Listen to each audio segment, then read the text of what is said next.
चलिए guys, One Piece chapter number 1153 आ चुका है। इस चैप्टर में भी लोकी की बैक स्टोरी जारी है। फाइट तो बिल्कुल नहीं है इसमें, बकचोदी थोड़ी ज़्यादा है, लेकिन फिर भी ये चैप्टर अपनी छाप छोड़ जाता है अपने दिलों में, बस उस एक पैनल की वजह से।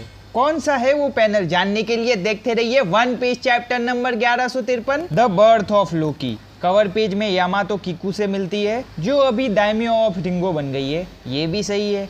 चैप्टर की शुरुआत में नरेटर हमको बताते हैं डोरी और ब्रोगी ने अपना वाइल्ड चाइल्डहुड हेराल्ड के साथ बिताया है। Herald the Prince of Elbaf, जिसने एंशिएंट जाइन के ब्लड लाइन में जन्म लिया है, जिसकी वजह से उसे मिलती है विशालकाय बॉडी, मॉन्स्टरस स्ट्रेंथ और हाई स्टेटस। इसलिए भाई का बचपन एकदम मजे में बीता है, बिना किसी रोक टोक के। फिर हम देखते हैं किंग हेराल्ड बड़ा हो चुका है, वो अपनी बड़ी सी शिप में दुनिया घूम रहा है और उसके हिसाब से एल्बाफ के बाहर के सभी लोग वीक है, छोटे हैं, बिल्कुल कीड़े मकोड़ों की तरह, जिन्हें कभी भी कुचला जा सकता है। और इस बात पर उसके साथी भी एग्री करते हैं। इसके बाद सीन शिफ्ट होता है न्यू वर्ल्ड में, किंगडम ऑफ बेंट में, जहाँ एक बड़ा सा सर्कस लगा हुआ है। वहाँ पे चिल्ला चिल्ला कर लोगों को बुलाया जा रहा है, आइए आइए और देखिए इस 10 मीटर लंबी एक एल्बाफ की जायंट को, जिसकी रोड बिजली जैसी है, जो चलती है तो भूकंप आता है। फिर हम देखते हैं उस जायंट को जिसको पिंजरे में कैद करके रखा हुआ है, जिसका नाम ईडा बताया जा रहा है, जो रोड करती है, जिसकी वजह से वहाँ के ह्यूमंस डर जाते हैं, पिंजरे से दूर होने लगते हैं। वैसे इसके सींगों को देख के धोखा मत खाना, ये एंशिएंट ब्लड लाइन से नहीं है, नकली हॉर्न से।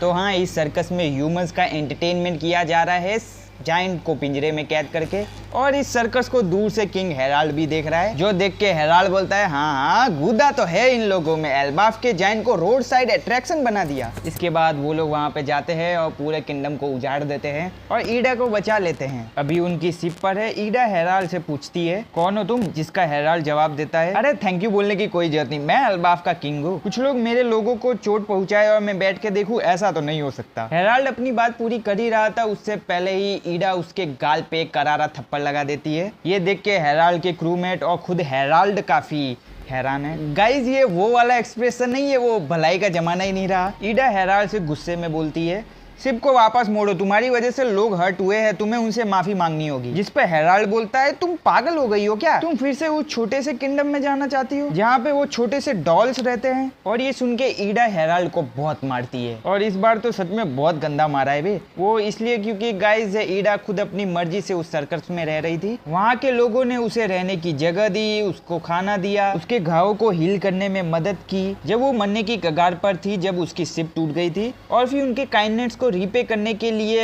ईडा अपनी मर्जी से वहाँ काम कर रही थी। आगे ईडा हेराल्ड पर भड़कते हुए बोलती है, लिटिल डॉल से तुम्हारा क्या मतलब है? तुम बस बड़े पैदा हुए हो, तुम्हारी स्ट्रेंथ थोड़ी ज्यादा है, इसका मतलब ये नहीं तुम लोग ह्यूमन को अपने सामने कुछ ना समझो। और हाँ, इसी एरोगेंस की वजह से आज पूरी दुनिया के लोग एल्बाफ के जायंट्स को सैवेज मानते हैं। और ये लाइन हेराल्ड को काफी हिट करती है, मतलब काफी ज्यादा हिट करती है। यहीं से शुरू होता है हेराल्ड का हृदय परिवर्तन होना। इसके बाद ईडा उन किंगडम के लोगों की मदद करती है फिर से अपना किंगडम बसाने में। हेराल्ड अब भी अपनी शिप में बैठा है, इसलिए उसके लोग बोलते हैं, बॉस निकले क्या? लेकिन इतना सब सुनने के बाद भाई को थोड़ा सा तो गिल्ट हुआ है, इसलिए अपने साथियों को किंगडम के लोगों की मदद करने के लिए ऑर्डर दे देता है। और जब बॉस ने कहा है तो उनकी मदद करनी ही पड़ेगी। तो हाँ, अब सब लोग साथ में मिलके फिर से किंगडम को बसा रहे हैं और जायंट्स ह्यूमन से काफी इंप्रेस हो जाते हैं। उनके कंस्ट्रक्शन की टेक्निक से, स्पाइसेस के यूजेस से और फैब्रिक की क्वालिटी से काफी इंप्रेस हो जाते हैं। इससे जायंट को एहसास हो जाता है ह्यूमन पूरी तरह से बेकार तो नहीं है। इसके बाद ईडा हेराल्ड से माफी मंगवाती है उस किंगडम के लोगों से और किंग से, और फिर ह्यूमंस और सारे जायंट्स घुल मिल जाते हैं एक दूसरे से।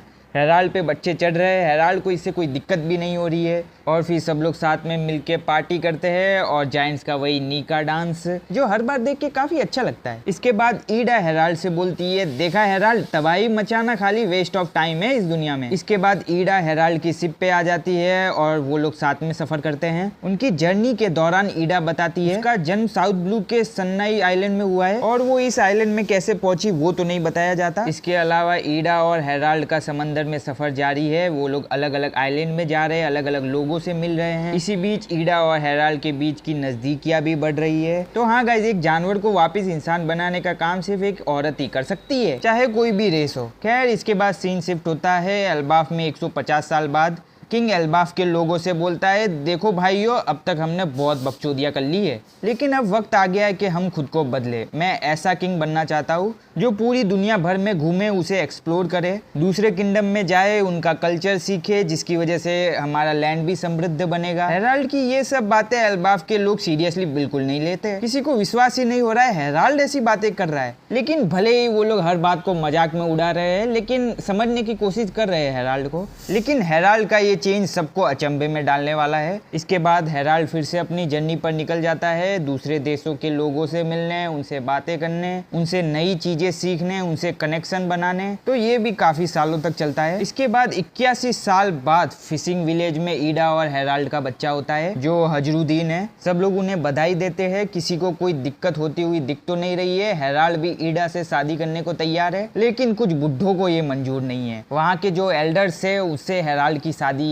मंजूर नहीं है। उनके हिसाब से ओनली शुद्ध खून वाला ही रॉयल फैमिली का हिस्सा हो सकता है। क्या करे, एल्बाफ का कल्चर ही ऐसा है और ये हेराल्ड को मानना ही पड़ेगा। इसलिए हेराल्ड ईडा से सॉरी बोलता है, क्योंकि उसे कैसल में जगह नहीं मिलेगी, उसे विलेज में ही रहना पड़ेगा। और ईडा को इससे दिक्कत नहीं है, वो समझती है हेराल्ड की मजबूरी। वो बस हेराल्ड के आसपास रह पा रही है, उसके लिए इतना ही काफी है। लेकिन गाइस, किंग है तो क्वीन भी चाहिए ही होगी, इसलिए सारे एल्डर्स मिलकर इस औरत को चुनते हैं एल्बाफ की क्वीन बनने के लिए। ये है एस्ट्रिड और इसके पास है एंशिएंट जाइंट का ब्लड, जो अल्कोहल विलेज में बॉर्न हुई है, जो हेराल्ड से बोलती है, मैं जिंदगी भर तुमसे प्यार करूंगी, इसलिए भूल जाओ उस औरत को और उस पास्टर्ड को। तो ये दोनों शादी कर लेते हैं। हेराल्ड भी मना नहीं करता है, ऐसी औरत को मना नहीं किया जा सकता। मैं भी नहीं कर पाता, कोई भी नहीं कर पाता। खैर, इनकी शादी हो जाती है। दहेज में 8 टांगों वाला घोड़ा मिलता है जिसका नाम असुरा है, जो गुड लक चार्म की तरह है। तो इसके बाद हेराल्ड तो शादी करके निकल जाता है अपनी जर्नी पर और पीछे कैसल में बस जाती है एस्ट्रिड।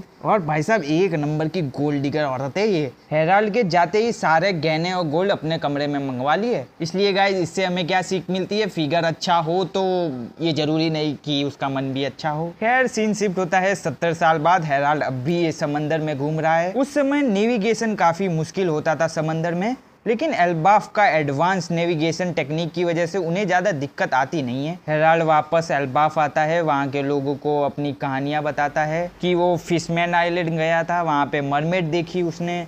फिशमैन आइलैंड का प्रिंस नेपच्यून भी जन्म ले चुका है। और इसके बाद फाइनली 63 साल बाद एल्बाफ के कैसल में जब हेराल्ड अपनी जर्नी पर था, लोकी का जन्म होता है, जिसका चेहरा पहली बार देखकर उसकी माँ खुद डर जाती है। उसे अपना बेटा ही मानने से मना कर देती है, क्योंकि उसकी आंखें बाकियों से थोड़ी अलग है, जो देख के उसकी माँ कुछ ज्यादा ही बौखला जाती है। एस्ट्रिड अपने सर्वेंट्स को ऑर्डर देती है किंग को बोलना कि बच्चा मरा हुआ पैदा हुआ। इसे तो एक्सेप्ट नहीं किया जा सकता, इट इज कर्स्ड मॉन्स्टर है ये। इसके बाद हमें नरेटर के द्वारा बताया जाता है जब एल्बाफ का प्रिंस अपने हाथ हवा में उठाता है ताकि कोई उसे थाम ले, लेकिन उस समय उसके उन नन्हे हाथों को थामने के लिए कोई नहीं था वहाँ पे। इस दुनिया में सबसे ज्यादा बदकिस्मत बंदा वो होता है जो रिजेक्ट हो जाता है अपने जन्म देने वाली माँ से ही, और वो बदकिस्मत बंदा अभी लोकी है। और इन लाइनों के बीच में एस्ट्रिड लोकी को अंडरवर्ल्ड में गिरवा देती है और अपने सर्वेंट से कहती है, लिसन, आज कोई बच्चा पैदा नहीं हुआ, किसी को मत बताना उसके बारे में। और अपना सामान पैक करने लगती है, क्योंकि अब उसे और बच्चों को जन्म नहीं देना, क्योंकि एल्बाफ में भविष्यवाणी हो रखी है कि हेराल्ड का बेटा ही उसकी जान लेगा। लेकिन रेल्म ऑफ द डेड में कुछ और ही चल रहा है। लोकी अब भी हार नहीं मान रहा। और भाई, इस पैनल को देखो यार, ये पैनल दिमाग में छप जाने वाला है। लोकी अब भी ऊपर आने की कोशिश कर रहा है। इसके बाद क्वीन एस्ट्रिड बीमार हो जाती है, लेकिन मरने की कगार पे होने के बावजूद